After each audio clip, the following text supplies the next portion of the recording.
Hola chicos, ¿cómo están? Ay, se me cayó el micrófono. Hoy vamos a hacer el tutorial para hacer una fogata. Tenemos de dos, De dos. Esta vez no se me enojan, porque la última vez solo fue un video de bienvenida. Pero bueno, ya no estoy tan triste.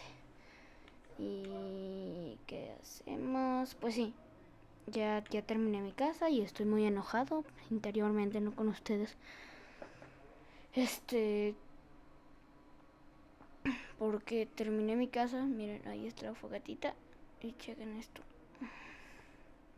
Chequen. Ay, chequen. Es que tengo mucha rabia.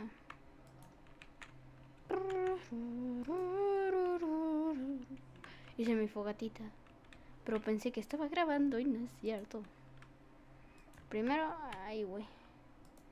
Es que no sé si hacerlo. Bueno, no, me va a tocar desperdiciar.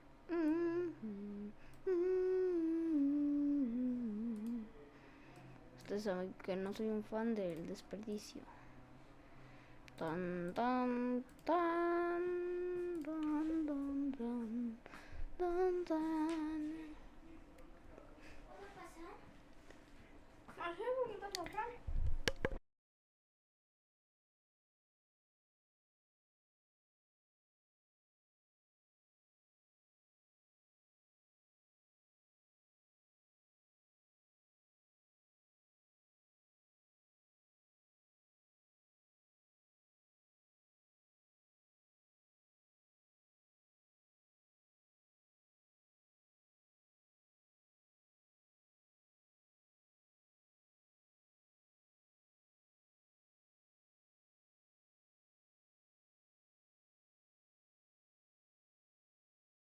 Y bueno, pues ya volví. Ya.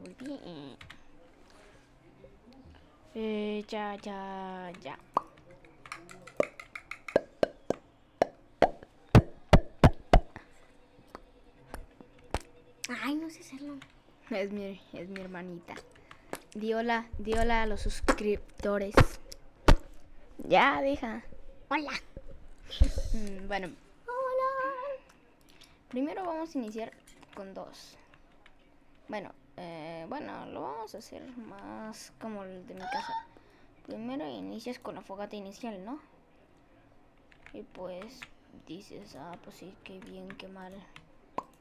Pues hace cuentas, aquí está tu fogata y un 2, 1 y 2. Aburrido. Ya, deja. Oye, verá, aquí hace cuenta ya está tu techo, ya todo, es más. Aburrido. No preparé nada, simplemente inicié a grabar y ya. Por Y eso pues es bueno, aburrido. Shh. Aburrido. Y pues bueno, inicias aquí, 2.